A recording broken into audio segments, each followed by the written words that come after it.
The Internet is the global system of interconnected computer networks that uses the Internet Protocol Suite, TCP/IP, to communicate between networks and devices.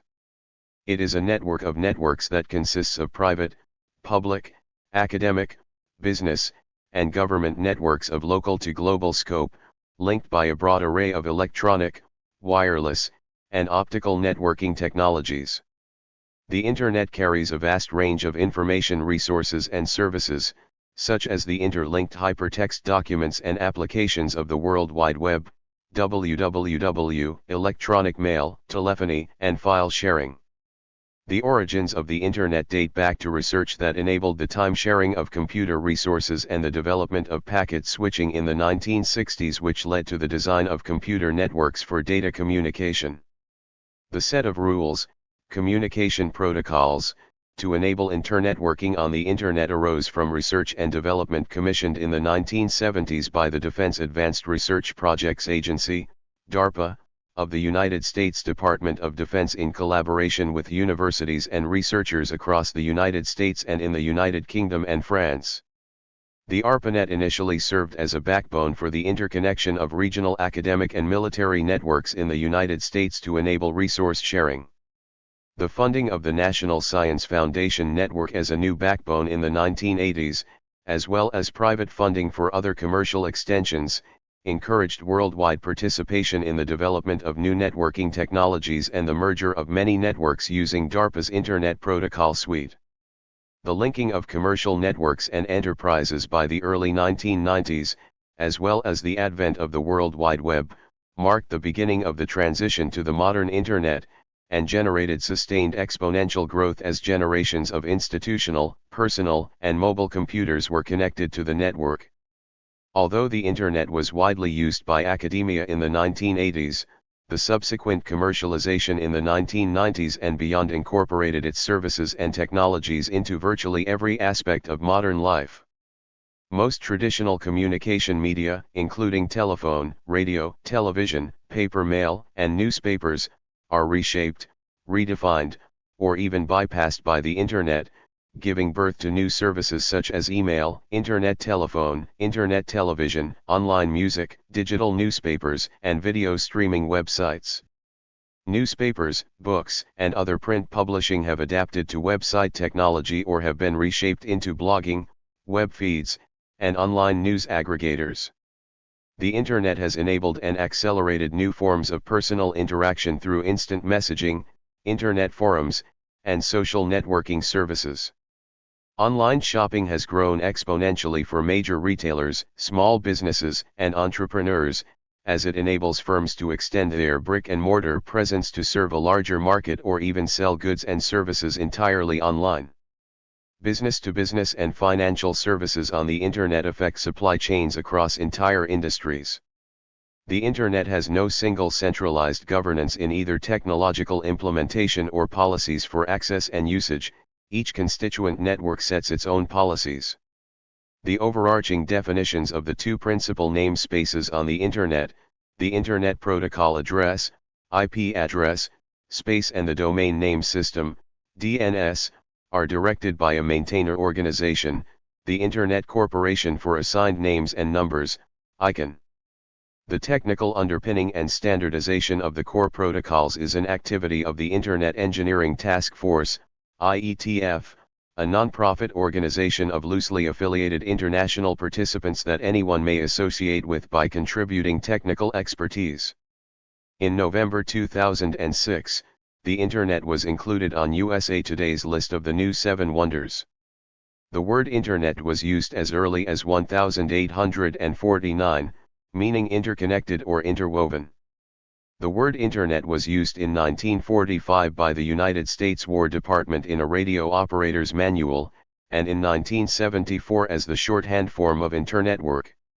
Today, the term Internet most commonly refers to the global system of interconnected computer networks, though it may also refer to any group of smaller networks. When it came into common use, most publications treated the word Internet as a capitalized proper noun. This has become less common. This reflects the tendency in English to capitalize new terms and move them to lowercase as they become familiar.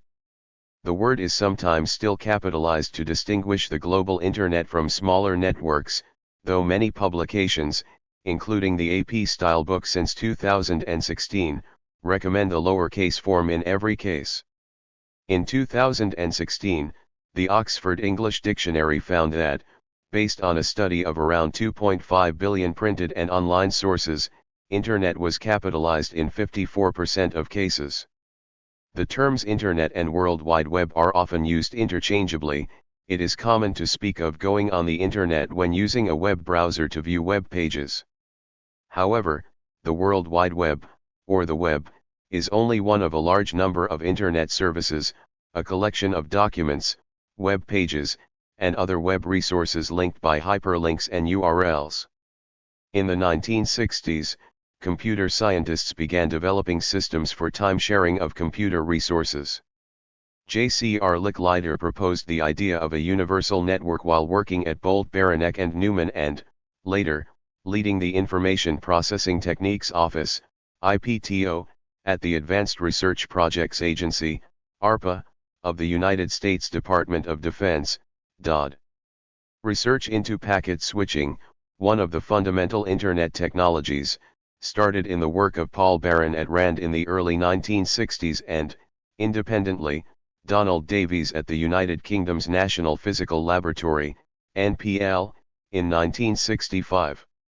After the Symposium on Operating Systems Principles in 1967, packet switching from the proposed NPL network and dynamic routing concepts proposed by Barron were incorporated into the design of the ARPANET, an experimental resource-sharing network proposed by ARPA.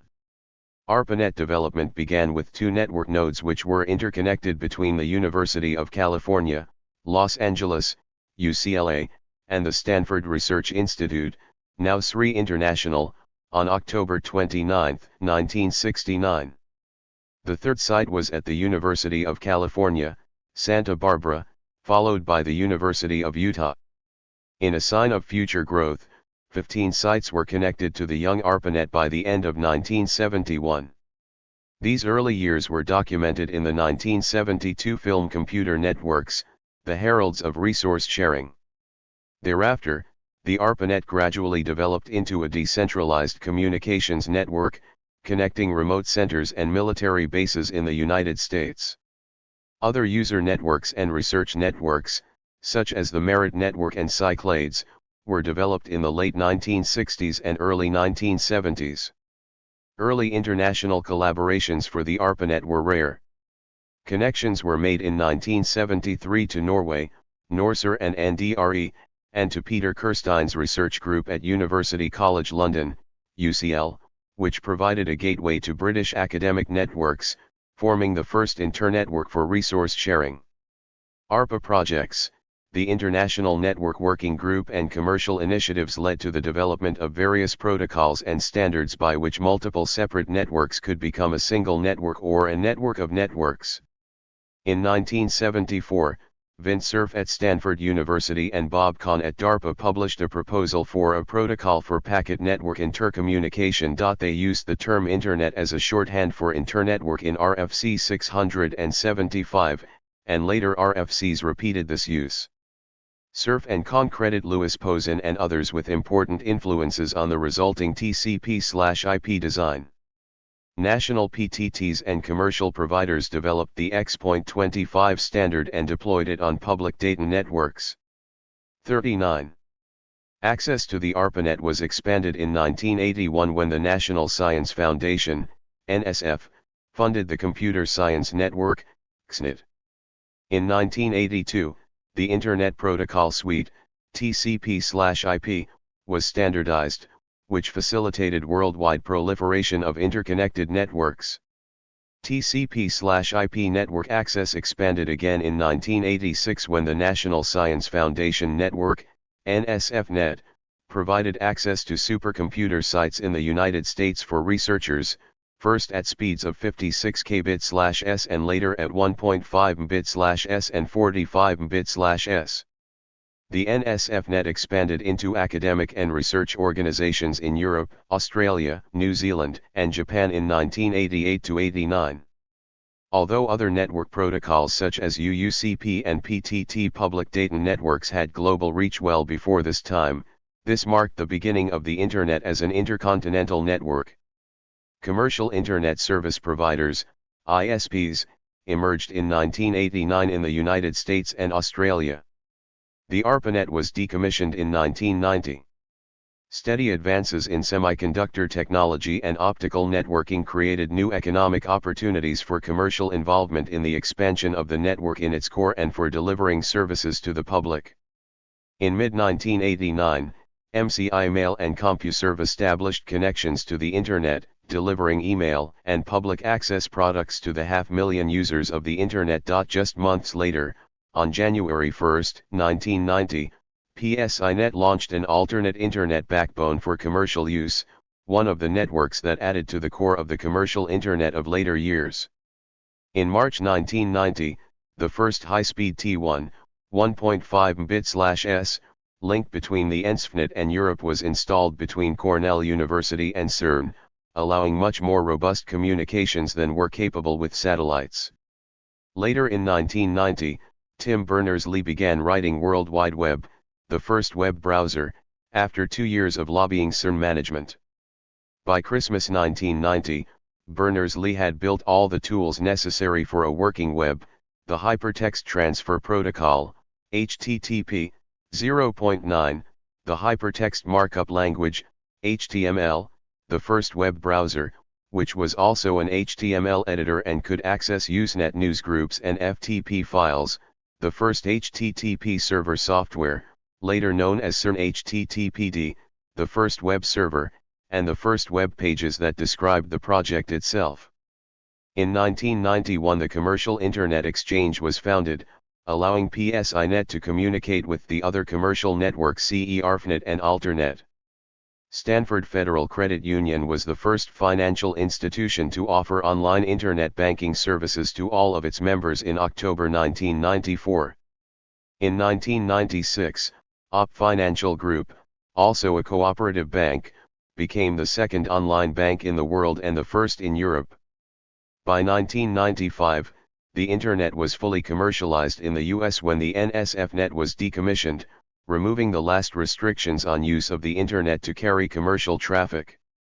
As technology advanced and commercial opportunities fueled reciprocal growth, the volume of Internet traffic started experiencing similar characteristics as that of the scaling of most transistors, exemplified by Moore's law, doubling every 18 months. This growth, formalized as Edholm's law, was catalyzed by advances in MOS technology, laser light wave systems, and noise performance. Since 1995, the Internet has tremendously impacted culture and commerce, including the rise of near-instant communication by email, instant messaging, telephony, Voice over Internet Protocol or VoIP, two-way interactive video calls, and the World Wide Web with its discussion forums, blogs, social networking services, and online shopping sites. Increasing amounts of data are transmitted at higher and higher speeds over fiber optic networks operating at 1 Gbps, 10 Gbps, or more.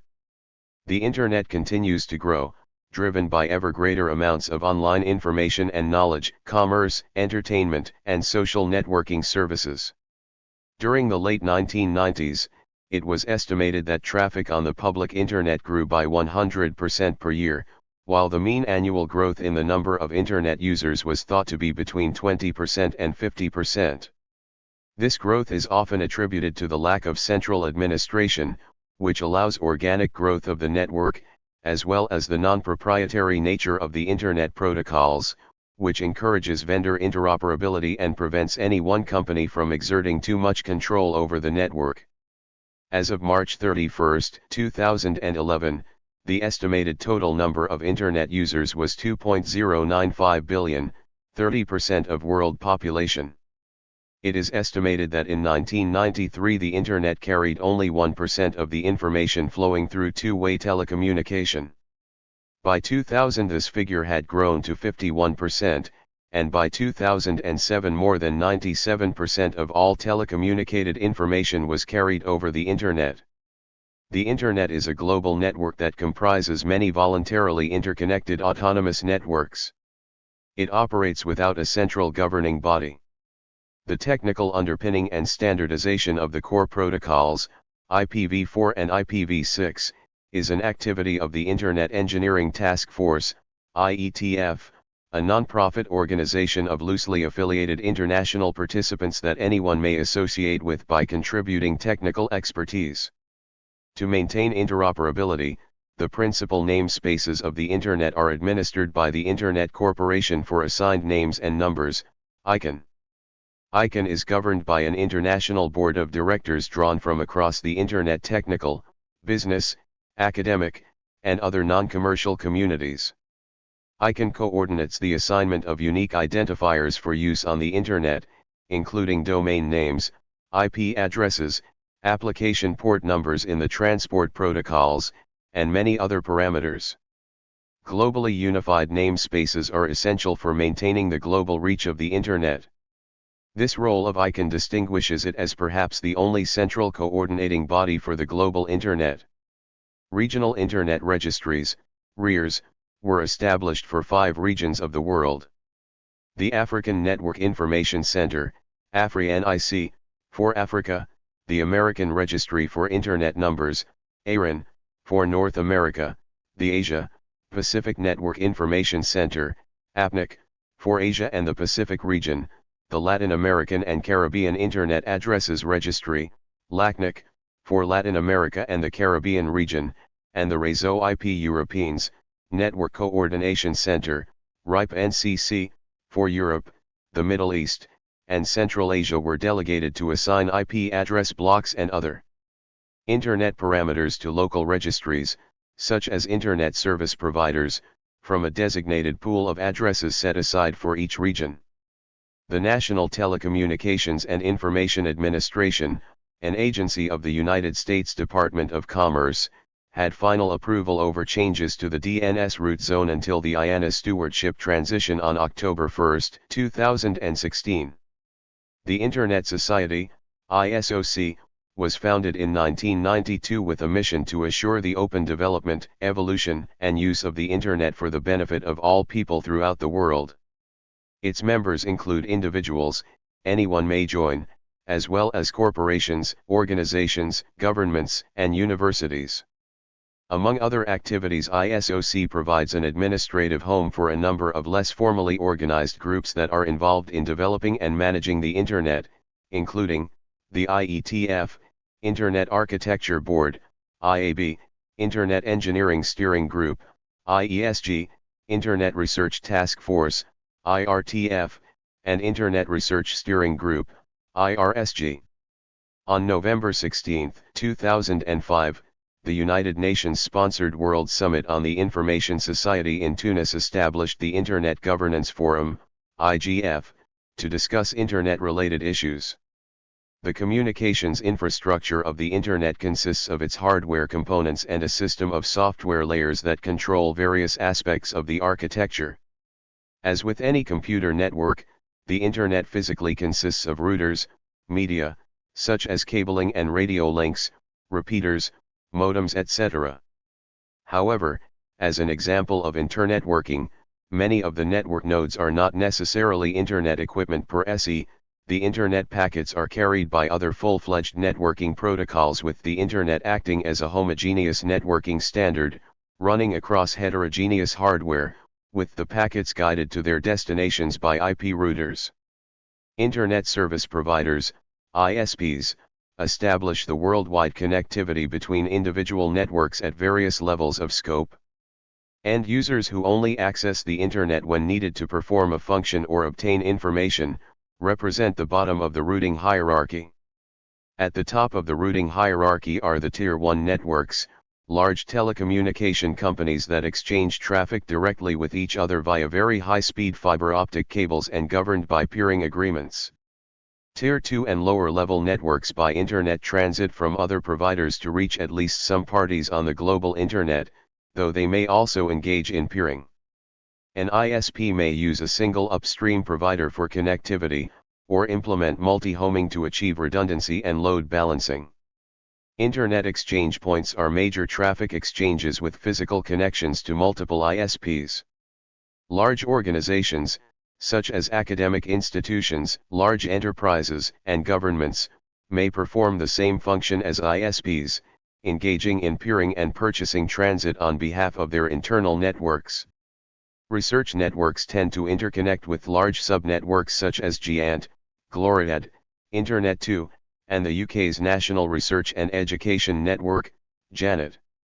Common methods of Internet access by users include dial-up with a computer modem via telephone circuits, broadband over coaxial cable, fiber optics or copper wires, Wi-Fi, satellite, and cellular telephone technology, e.g. 3G, 4G. The Internet may often be accessed from computers in libraries and Internet cafes. Internet access points exist in many public places such as airport halls and coffee shops.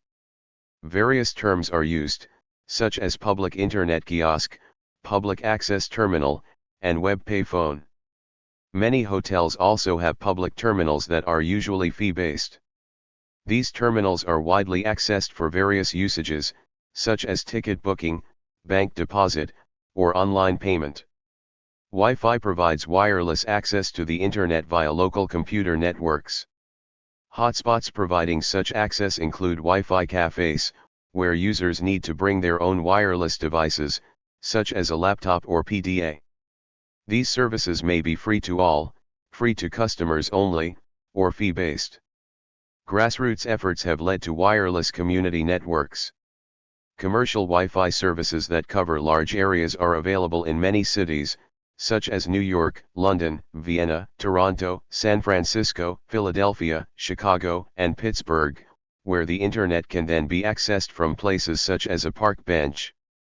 Experiments have also been conducted with proprietary mobile wireless networks like Ricochet, various high-speed data services over cellular networks, and fixed wireless services. Modern smartphones can also access the Internet through the cellular carrier network. For web browsing, these devices provide applications such as Google Chrome, Safari, and Firefox, and a wide variety of other Internet software may be installed from app stores. Internet usage by mobile and tablet devices exceeded desktop worldwide for the first time in October 2016. The International Telecommunication Union, ITU, estimated that, by the end of 2017, 48% of individual users regularly connect to the Internet, up from 34% in 2012. Mobile Internet connectivity has played an important role in expanding access in recent years, especially in Asia and the Pacific and in Africa. The number of unique mobile cellular subscriptions increased from 3.9 billion in 2012 to 4.8 billion in 2016, two-thirds of the world's population, with more than half of subscriptions located in Asia and the Pacific. The number of subscriptions was predicted to rise to 5.7 billion users in 2020. As of 2018, 80% of the world's population were covered by a 4G network. The limits that users face on accessing information via mobile applications coincide with a broader process of fragmentation of the Internet. Fragmentation restricts access to media content and tends to affect the poorest users the most. Zero rating, the practice of Internet service providers allowing users free connectivity to access specific content or applications without cost, has offered opportunities to surmount economic hurdles but has also been accused by its critics as creating a two-tiered Internet. To address the issues with zero rating, an alternative model has emerged in the concept of equal rating and is being tested in experiments by Mozilla and Orange in Africa. Equal rating prevents prioritization of one type of content and zero rates all content up to a specified data cap. In a study published by Chatham House, 15 out of 19 countries researched in Latin America had some kind of hybrid or zero-rated product offered. Some countries in the region had a handful of plans to choose from, across all mobile network operators, while others, such as Colombia, offered as many as 30 prepaid and 34 postpaid plans. A study of 8 countries in the Global South found that zero-rated data plans exist in every country, although there is a great range in the frequency with which they are offered and actually used in each. The study looked at the top 3 to 5 carriers by market share in Bangladesh, Colombia, Ghana, India, Kenya, Nigeria, Peru, and Philippines.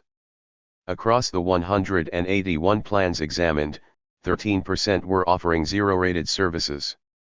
Another study, covering Ghana, Kenya, Nigeria, and South Africa, found Facebook's Free Basics and Wikipedia Zero to be the most commonly zero-rated content.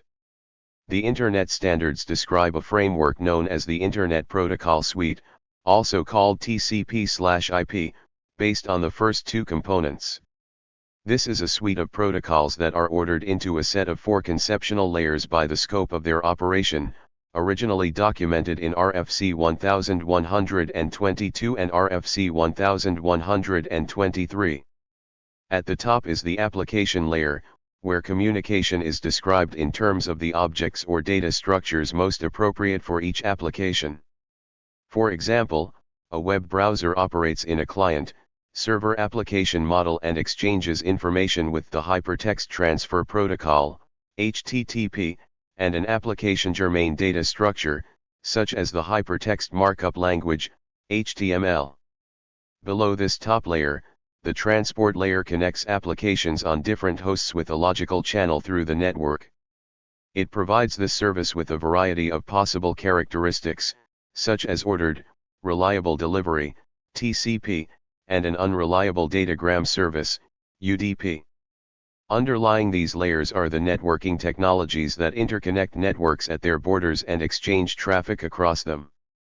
The Internet layer implements the Internet Protocol, IP, which enables computers to identify and locate each other by IP address and route their traffic via intermediate, transit, networks. The Internet Protocol layer code is independent of the type of network that it is physically running over. At the bottom of the architecture is the link layer, which connects nodes on the same physical link, and contains protocols that do not require routers for traversal to other links. The protocol suite does not explicitly specify hardware methods to transfer bits, or protocols to manage such hardware, but assumes that appropriate technology is available. Examples of that technology include Wi-Fi, Ethernet, and DSL. The most prominent component of the Internet model is the Internet Protocol, IP. IP enables internetworking and, in essence, establishes the Internet itself. 2 versions of the Internet Protocol exist, IPv4 and IPv6. For locating individual computers on the network, the Internet provides IP addresses. IP addresses are used by the Internet infrastructure to direct Internet packets to their destinations.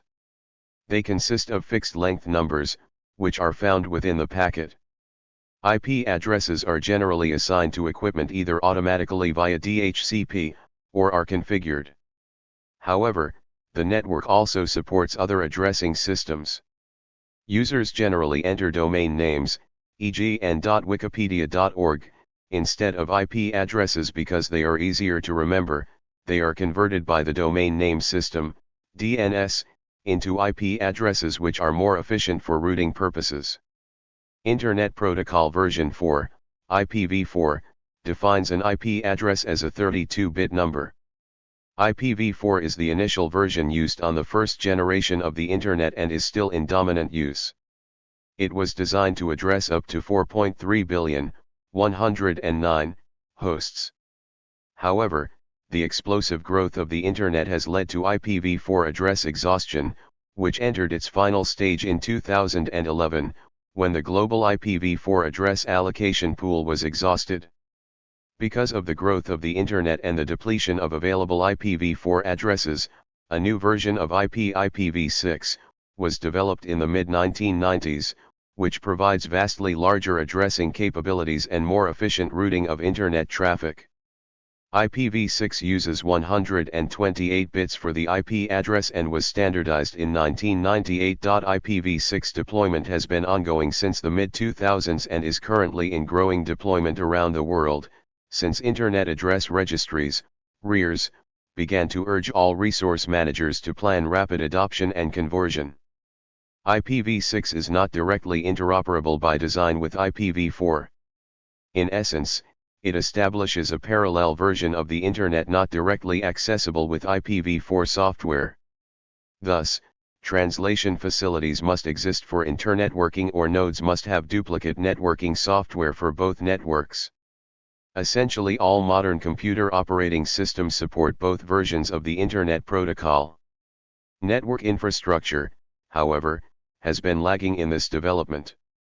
Aside from the complex array of physical connections that make up its infrastructure, the Internet is facilitated by bi- or multilateral commercial contracts, example peering agreements, and by technical specifications or protocols that describe the exchange of data over the network.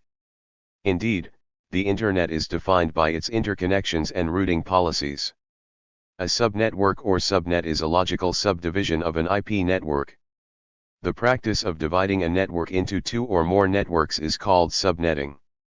Computers that belong to a subnet are addressed with an identical most significant bit group in their IP addresses.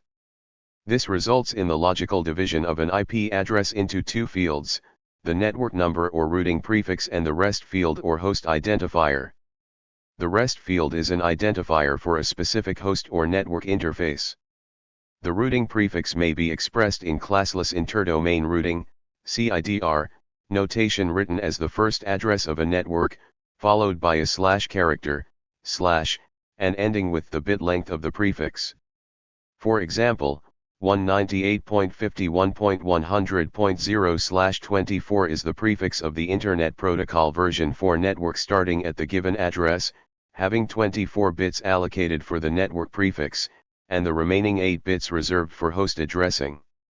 Addresses in the range 198.51.100.0 to 198.51.100.255 belong to this network.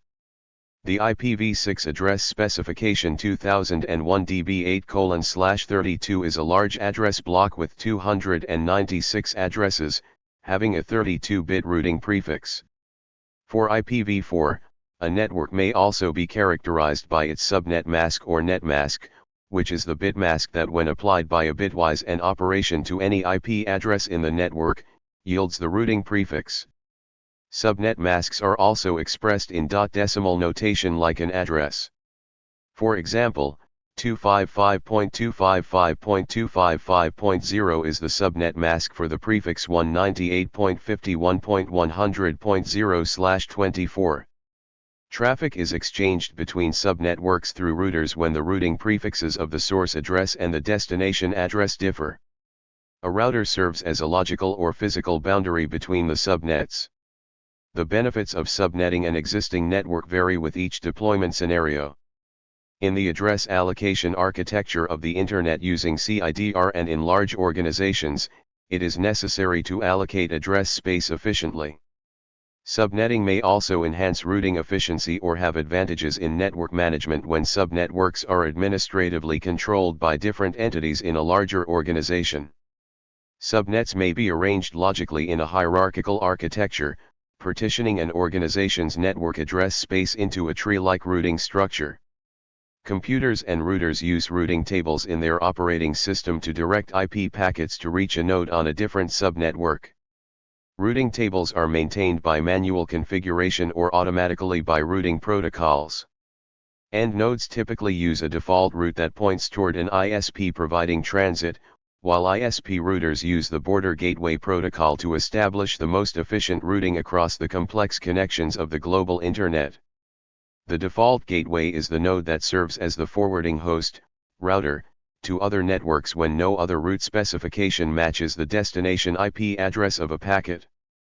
While the hardware components in the Internet infrastructure can often be used to support other software systems, it is the design and the standardization process of the software that characterizes the Internet and provides the foundation for its scalability and success. The responsibility for the architectural design of the Internet software systems has been assumed by the Internet Engineering Task Force, IETF. The IETF conducts standard-setting work groups, open to any individual, about the various aspects of Internet architecture. The resulting contributions and standards are published as request for comments, RFC, Documents on the IETF website. The principal methods of networking that enable the Internet are contained in specially designated RFCs that constitute the Internet standards. Other less rigorous documents are simply informative, experimental, or historical, or document the best current practices, BCP, when implementing Internet technologies. The Internet carries many applications and services, most prominently the World Wide Web, including social media, electronic mail, mobile applications, multiplayer online games, Internet telephony, file sharing, and streaming media services. Most servers that provide these services are today hosted in data centers, and content is often accessed through high-performance content delivery networks. The World Wide Web is a global collection of documents, images, multimedia, applications, and other resources, logically interrelated by hyperlinks and referenced with uniform resource identifiers, URIs, which provide a global system of named references. URIs symbolically identify services, web servers, databases, and the documents and resources that they can provide. Hypertext Transfer Protocol, HTTP, is the main access protocol of the World Wide Web. Web services also use HTTP for communication between software systems for information transfer, sharing and exchanging business data and logistics, and is one of many languages or protocols that can be used for communication on the Internet. World Wide Web browser software, such as Microsoft's Internet Explorer/Edge, Mozilla Firefox, Opera, Apple Safari, and Google Chrome, enable users to navigate from one web page to another via the hyperlinks embedded in the documents. These documents may also contain any combination of computer data, including graphics, sounds, text, video, multimedia, and interactive content that runs while the user is interacting with the page. Client-side software can include animations, games, office applications, and scientific demonstrations. Through keyword-driven Internet research using search engines like Yahoo, Bing, and Google, users worldwide have easy, instant access to a vast and diverse amount of online information. Compared to printed media, books, encyclopedias, and traditional libraries, the World Wide Web has enabled the decentralization of information on a large scale. The web has enabled individuals and organizations to publish ideas and information to a potentially large audience online at greatly reduced expense and time delay. Publishing a web page, a blog, or building a website involves little initial cost, and many cost-free services are available. However, publishing and maintaining large, professional websites with attractive, diverse, and up-to-date information is still a difficult and expensive proposition. Many individuals and some companies and groups use weblogs or blogs, which are largely used as easily updatable online diaries. Some commercial organizations encourage staff to communicate advice in their areas of specialization in the hope that visitors will be impressed by the expert knowledge and free information and be attracted to the corporation as a result. Advertising on popular web pages can be lucrative, and e-commerce, which is the sale of products and services directly via the web, continues to grow. Online advertising is a form of marketing and advertising which uses the Internet to deliver promotional marketing messages to consumers. It includes email marketing, search engine marketing, SEM, social media marketing, many types of display advertising, including web banner advertising, and mobile advertising. In 2011, Internet advertising revenues in the United States surpassed those of cable television and nearly exceeded those of broadcast television. Many common online advertising practices are controversial and increasingly subject to regulation. When the web developed in the 1990s, a typical web page was stored in completed form on a web server, formatted in HTML, ready for transmission to a web browser in response to a request. Over time, the process of creating and serving web pages has become dynamic, creating a flexible design, layout, and content. Websites are often created using content management software with, initially, very little content. Contributors to these systems, who may be paid staff, members of an organization or the public, Fill underlying databases with content using editing pages designed for that purpose while casual visitors view and read this content in HTML form. There may or may not be editorial, approval, and security systems built into the process of taking newly entered content and making it available to the target visitors. Email is an important communications service available via the Internet. The concept of sending electronic text messages between parties, analogous to mailing letters or memos, predates the creation of the Internet. Pictures, documents, and other files are sent as email attachments. Email messages can be CC'd to multiple email addresses. Internet telephony is a common communications service realized with the Internet. The name of the principal internetworking protocol, the Internet Protocol, lends its name to Voice over Internet Protocol, VoIP. The idea began in the early 1990s with walkie-talkie-like voice applications for personal computers. VoIP systems now dominate many markets and are as easy to use and as convenient as a traditional telephone. The benefit has been substantial cost savings over traditional telephone calls, especially over long distances. Cable, ADSL, and mobile data networks provide Internet access in customer premises, and inexpensive VoIP network adapters provide the connection for traditional analog telephone sets. The voice quality of VoIP often exceeds that of traditional calls. Remaining problems for VoIP include the situation that emergency services may not be universally available and that devices rely on a local power supply, while older traditional phones are powered from the local loop, and typically operate during a power failure. File sharing is an example of transferring large amounts of data across the Internet. A computer file can be emailed to customers, colleagues, and friends as an attachment. It can be uploaded to a website or file transfer protocol, FTP, server for easy download by others. It can be put into a shared location or onto a file server for instant use by colleagues. The load of bulk downloads to many users can be eased by the use of mirror servers or peer-to-peer networks.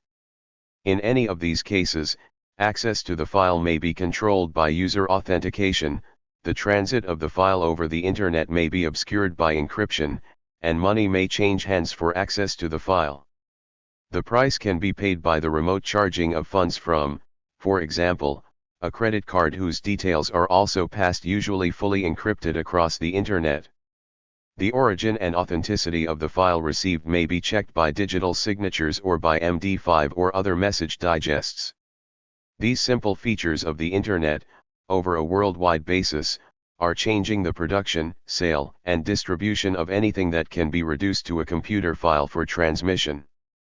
This includes all manner of print publications, software products, news, music, film, video, photography, graphics, and the other arts. This in turn has caused seismic shifts in each of the existing industries that previously controlled the production and distribution of these products. Streaming media is the real-time delivery of digital media for immediate consumption or enjoyment by end users. Many radio and television broadcasters provide Internet feeds of their live audio and video productions. They may also allow time-shift viewing or listening, such as preview, classic clips, and listen again features. These providers have been joined by a range of pure Internet broadcasters who never had on-air licenses. This means that an Internet-connected device, such as a computer or something more specific, can be used to access online media in much the same way as was previously possible only with a television or radio receiver. The range of available types of content is much wider, from specialized technical webcasts to on-demand popular multimedia services.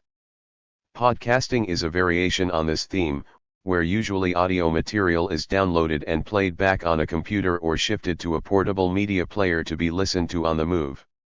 These techniques using simple equipment allow anybody, with little censorship or licensing control, to broadcast audiovisual material worldwide. Digital media streaming increases the demand for network bandwidth. For example, standard image quality needs 1 bit/s link speed for SD 480p, HD 720p quality requires 2.5 bit/s, and the top-of-the-line HDX quality needs 4.5 bit/s for 1080p. Webcams are a low-cost extension of this phenomenon. While some webcams can give full frame rate video, the picture either is usually small or updates slowly.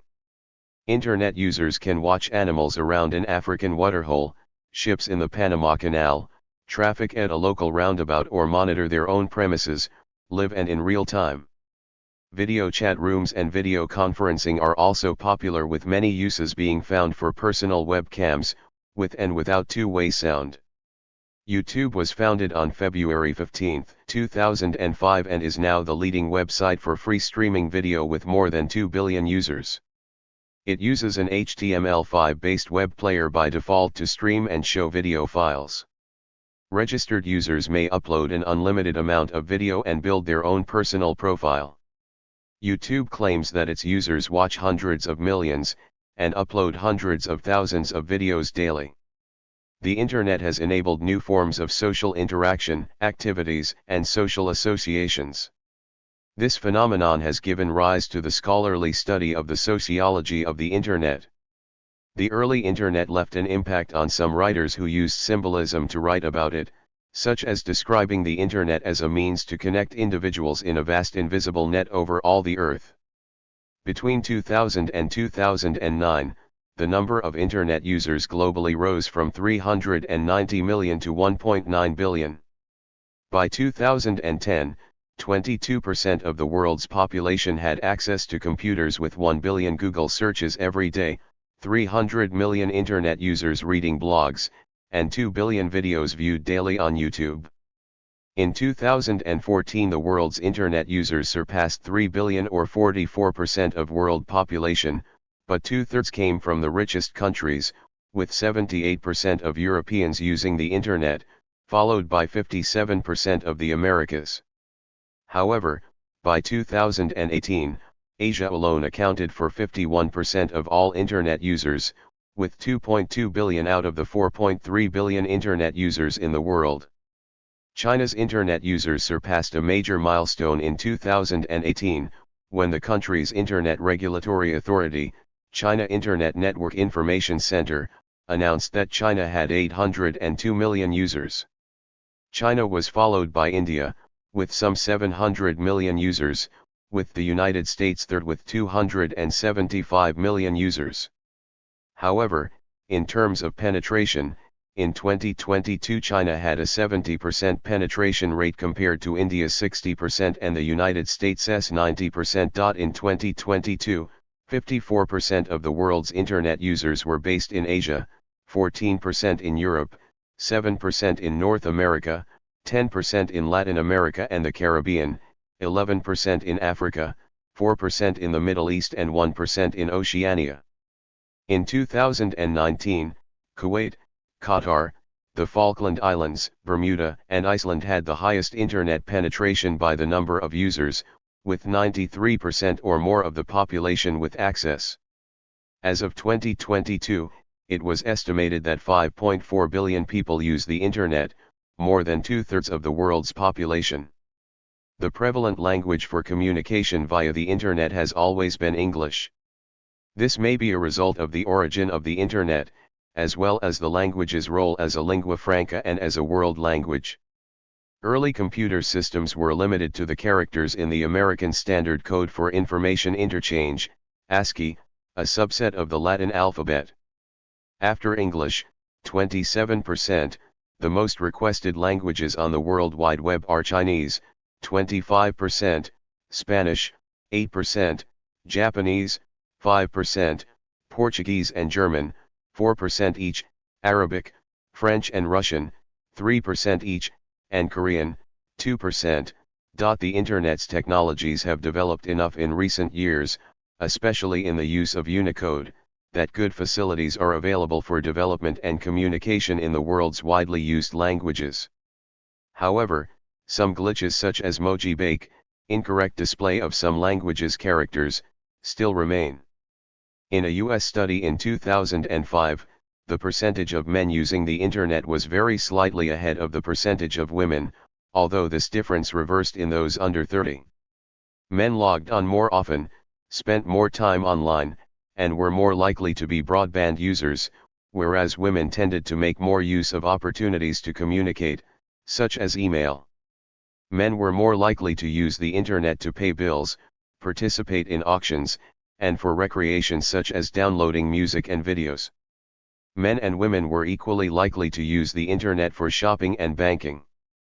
In 2008, women significantly outnumbered men on most social networking services, such as Facebook and MySpace, although the ratios varied with age. Women watched more streaming content, whereas men downloaded more. Men were more likely to blog. Among those who blog, men were more likely to have a professional blog, whereas women were more likely to have a personal blog. Several neologisms exist that refer to internet users. Netizen, as in citizen of the net, refers to those actively involved in improving online communities, the internet in general or surrounding political affairs and rights such as free speech. Internaut refers to operators or technically highly capable users of the internet. Digital citizen refers to a person using the internet in order to engage in society, politics, and government participation. The internet allows greater flexibility in working hours and location, especially with the spread of unmetered high-speed connections. The internet can be accessed almost anywhere by numerous means, including through mobile internet devices. Mobile phones, data cards, handheld game consoles and cellular routers allow users to connect to the internet wirelessly. Within the limitations imposed by small screens and other limited facilities of such pocket-sized devices, the services of the internet, including email and the web, may be available. Service providers may restrict the services offered and mobile data charges may be significantly higher than other access methods. Educational material at all levels from preschool to postdoctoral is available from websites. Examples range from CBBS, through school and high school revision guides and virtual universities, to access to top-end scholarly literature through the likes of Google Scholar. For distance education, help with homework and other assignments, self-guided learning, whiling away spare time or just looking up more detail on an interesting fact, it has never been easier for people to access educational information at any level from anywhere. The internet in general and the World Wide Web in particular are important enablers of both formal and informal education. Further, the internet allows researchers, especially those from the social and behavioral sciences, to conduct research remotely via virtual laboratories, with profound changes in reach and generalizability of findings as well as in communication between scientists and in the publication of results. The low-cost and nearly instantaneous sharing of ideas, knowledge, and skills have made collaborative work dramatically easier, with the help of collaborative software.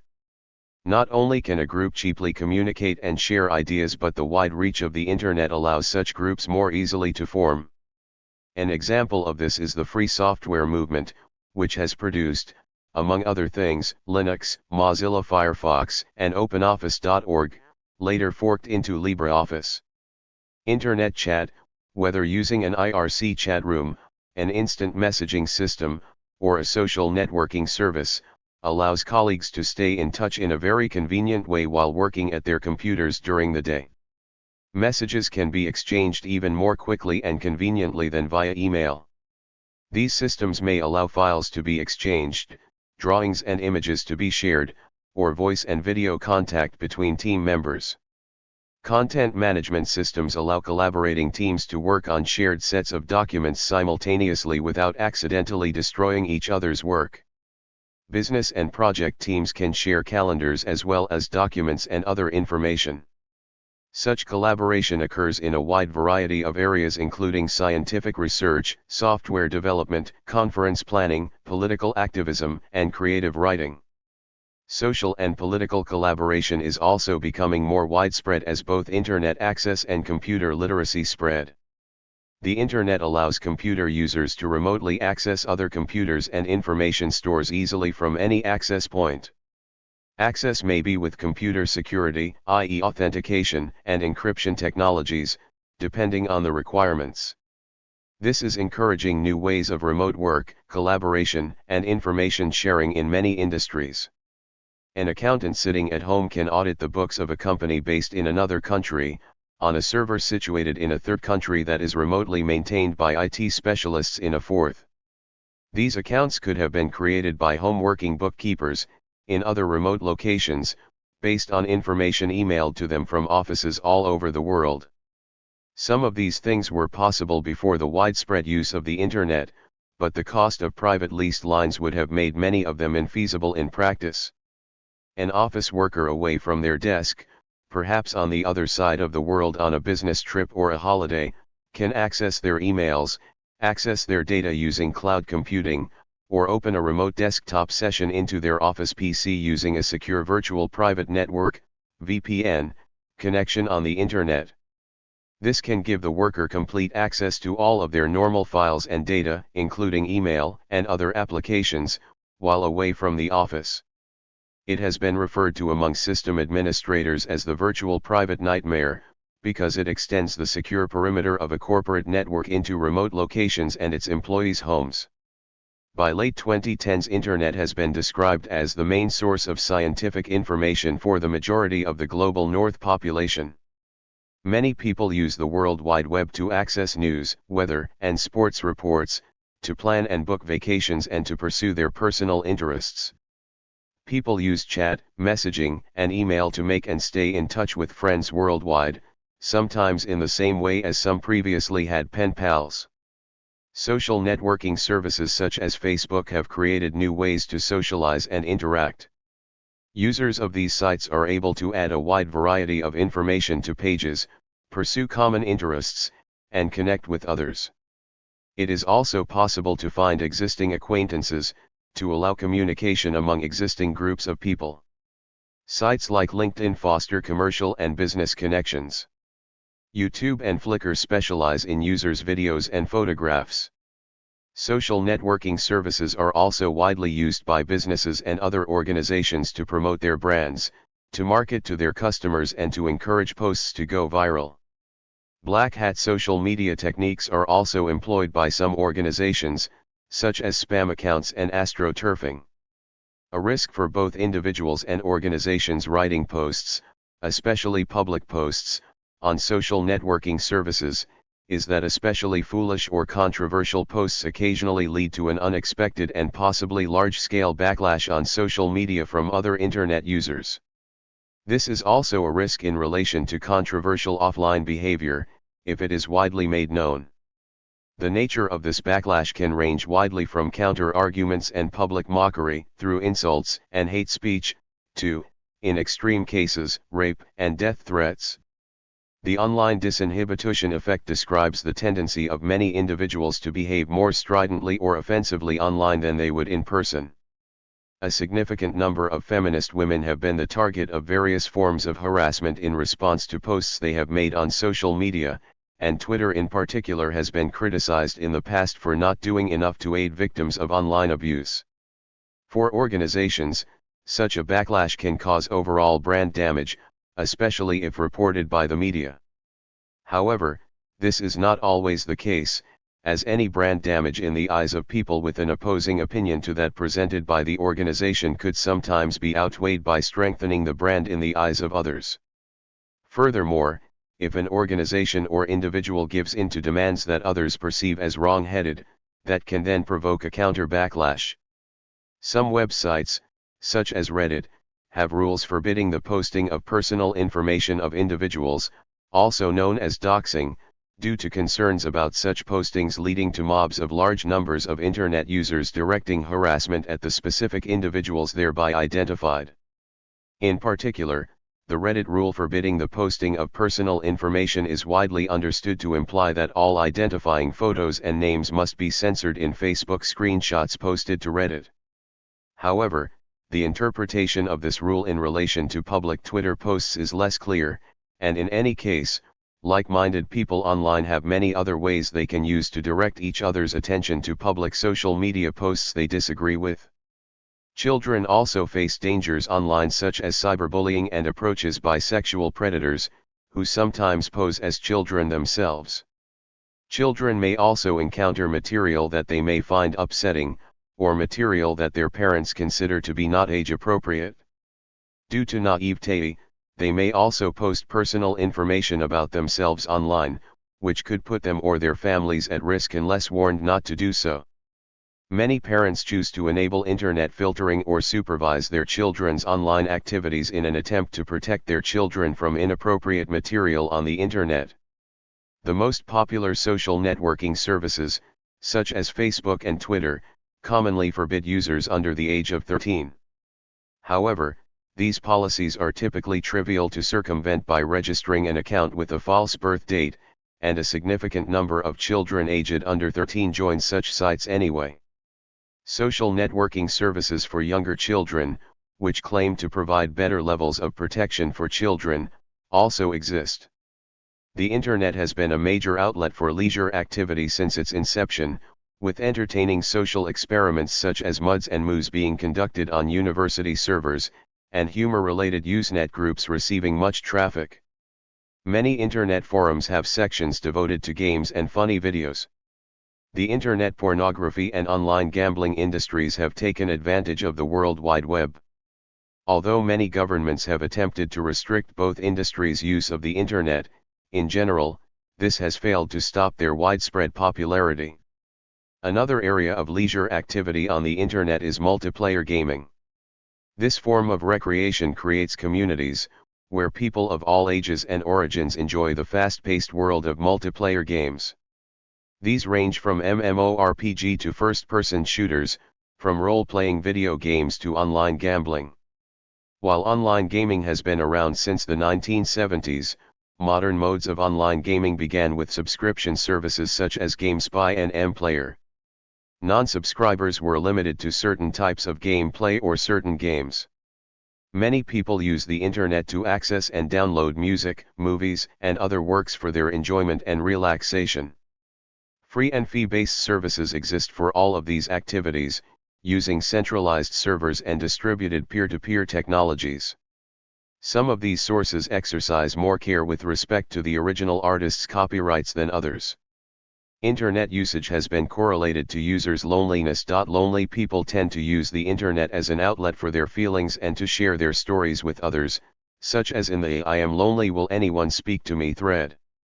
A 2017 book claimed that the Internet consolidates most aspects of human endeavor into singular arenas of which all of humanity are potential members and competitors, with fundamentally negative impacts on mental health as a result. While successes in each field of activity are pervasively visible and trumpeted, they are reserved for an extremely thin sliver of the world's most exceptional, leaving everyone else behind. Whereas, before the Internet, expectations of success in any field were supported by reasonable probabilities of achievement at the village, suburb, city, or even state level, the same expectations in the Internet world are virtually certain to bring disappointment today. There is always someone else, somewhere on the planet, who can do better and take the now one and only top spot. Cybersectarianism is a new organizational form that involves highly dispersed small groups of practitioners that may remain largely anonymous within the larger social context and operate in relative secrecy, while still linked remotely to a larger network of believers who share a set of practices and texts, and often a common devotion to a particular leader.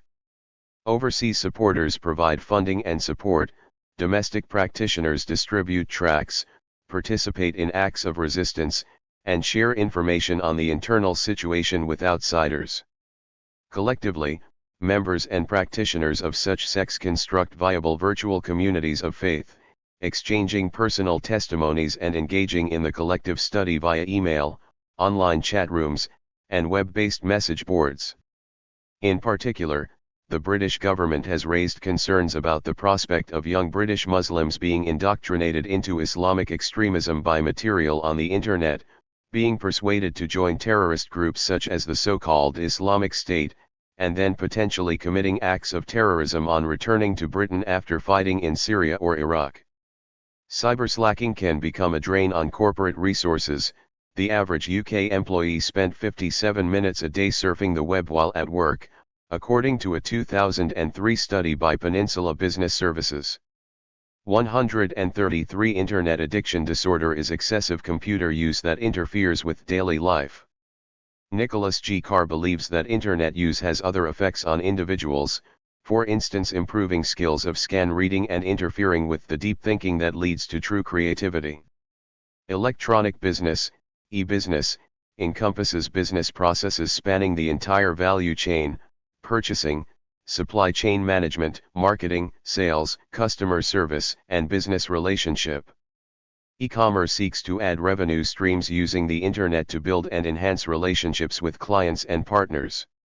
According to International Data Corporation, the size of worldwide e-commerce, when global business-to-business and consumer transactions are combined, equate to $16 trillion for 2013. A report by Oxford Economics added those two together to estimate the total size of the digital economy at $20.4 trillion, equivalent to roughly 13.8% of global sales. While much has been written of the economic advantages of Internet-enabled commerce, there is also evidence that some aspects of the Internet such as maps and location-aware services may serve to reinforce economic inequality and the digital divide. Electronic commerce may be responsible for consolidation and the decline of mom-and-pop, brick-and-mortar businesses, resulting in increases in income inequality. Author Andrew Keen, a longtime critic of the social transformations caused by the Internet, has focused on the economic effects of consolidation from Internet businesses. Keen cites a 2013 Institute for Local Self-Reliance report saying brick-and-mortar retailers employ 47 people for every $10 million in sales, while Amazon employs only 14. Similarly, the 700-employee room rental startup Airbnb was valued at $10 billion in 2014, about half as much as Hilton worldwide, which employs 152,000 people. At that time, Uber employed 1,000 full-time employees and was valued at $18.2 billion, about the same valuation as Avis Rent-A-Car and the Hertz Corporation combined, which together employed almost 60,000 people. Remote work is facilitated by tools such as groupware, virtual private networks, conference calling, video telephony, and VoIP, so that work may be performed from any location, most conveniently the worker's home. It can be efficient and useful for companies as it allows workers to communicate over long distances, saving significant amounts of travel time and cost. More workers have adequate bandwidth at home to use these tools to link their home to their corporate intranet and internal communication networks. Wikis have also been used in the academic community for sharing and dissemination of information across institutional and international boundaries. In those settings, they have been found useful for collaboration on grant writing, strategic planning, departmental documentation, and committee work. The United States Patent and Trademark Office uses a wiki to allow the public to collaborate on finding prior art relevant to examination of pending patent applications. Queens, New York has used a wiki to allow citizens to collaborate on the design and planning of a local park. The English Wikipedia has the largest user base among wikis on the World Wide Web and ranks in the top 10 among all sites in terms of traffic. The Internet has achieved new relevance as a political tool. The presidential campaign of Howard Dean in 2004 in the United States was notable for its success in soliciting donation via the Internet. Many political groups use the Internet to achieve a new method of organizing for carrying out their mission, having given rise to Internet activism. The New York Times suggested that social media websites, such as Facebook and Twitter, helped people organize the political revolutions in Egypt, by helping activists organize protests, communicate grievances, and disseminate information. Many have understood the Internet as an extension of the Habermasian notion of the public sphere, observing how network communication technologies provide something like a global civic forum. However, incidents of politically motivated Internet censorship have now been recorded in many countries, including Western democracies. E-government is the use of technological communications devices, such as the Internet, to provide public services to citizens and other persons in a country or region. E-government offers opportunities for more direct and convenient citizen access to government and for government provision of services directly to citizens. The spread of low-cost Internet access in developing countries has opened up new possibilities for peer-to-peer charities, which allow individuals to contribute small amounts to charitable projects for other individuals. Websites, such as Donors Choose and Global Giving, allow small-scale donors to direct funds to individual projects of their choice. A popular twist on internet-based philanthropy is the use of peer-to-peer lending for charitable purposes. Kiva pioneered this concept in 2005, offering the first web-based service to publish individual loan profiles for funding. Kiva raises funds for local intermediary microfinance organizations that post stories and updates on behalf of the borrowers. Lenders can contribute as little as $25 to loans of their choice and receive their money back as borrowers repay. Kiva falls short of being a pure peer-to-peer charity, in that loans are dispersed before being funded by lenders and borrowers do not communicate with lenders themselves. Internet resources, hardware, and software components are the target of criminal or malicious attempts to gain unauthorized control to cause interruptions, commit fraud, engage in blackmail or access private information. Malware is malicious software used and distributed via the Internet. It includes computer viruses which are copied with the help of humans, computer worms which copy themselves automatically, software for denial of service attacks, ransomware, botnets, and spyware that reports on the activity and typing of users. Usually, these activities constitute cybercrime. Defense theorists have also speculated about the possibilities of hackers using cyber warfare using similar methods on a large scale. Malware poses serious problems to individuals and businesses on the Internet. According to Symantec's 2018 Internet Security Threat Report, ISTR, malware variance number has increased to 669,947,865 in 2017, which is twice as many malware variants as in 2016. Cybercrime, which includes malware attacks as well as other crimes committed by computer, was predicted to cost the world economy $6 trillion in 2021, and is increasing at a rate of 15% per year. Since 2021, malware has been designed to target computer systems that run critical infrastructure such as the electricity distribution network. Malware can be designed to evade antivirus software detection algorithms. The vast majority of computer surveillance involves the monitoring of data and traffic on the Internet. In the United States, for example, under the Communications Assistance for Law Enforcement Act, all phone calls and broadband Internet traffic, emails, web traffic, instant messaging, etc., are required to be available for unimpeded real-time monitoring by federal law enforcement agencies. Packet capture is the monitoring of data traffic on a computer network. Computers communicate over the Internet by breaking up messages, emails, images, videos, web pages, files, etc., into small chunks called packets, which are routed through a network of computers, until they reach their destination, where they are assembled back into a complete message again. Packet capture appliance intercepts these packets as they are traveling through the network, in order to examine their contents using other programs. A packet capture is an information gathering tool, but not an analysis tool. That is, it gathers messages but it does not analyze them and figure out what they mean. Other programs are needed to perform traffic analysis and sift through intercepted data looking for important/useful information. Under the Communications Assistance for Law Enforcement Act, all U.S. telecommunications providers are required to install packet sniffing technology to allow federal law enforcement and intelligence agencies to intercept all of their customers' broadband internet and VoIP traffic. The large amount of data gathered from packet capture requires surveillance software that filters and reports relevant information, such as the use of certain words or phrases, the access to certain types of websites, or communicating via email or chat with certain parties. Agencies, such as the Information Awareness Office, NSA, GCHQ, and the FBI, spend billions of dollars per year to develop, purchase, implement, and operate systems for interception and analysis of data.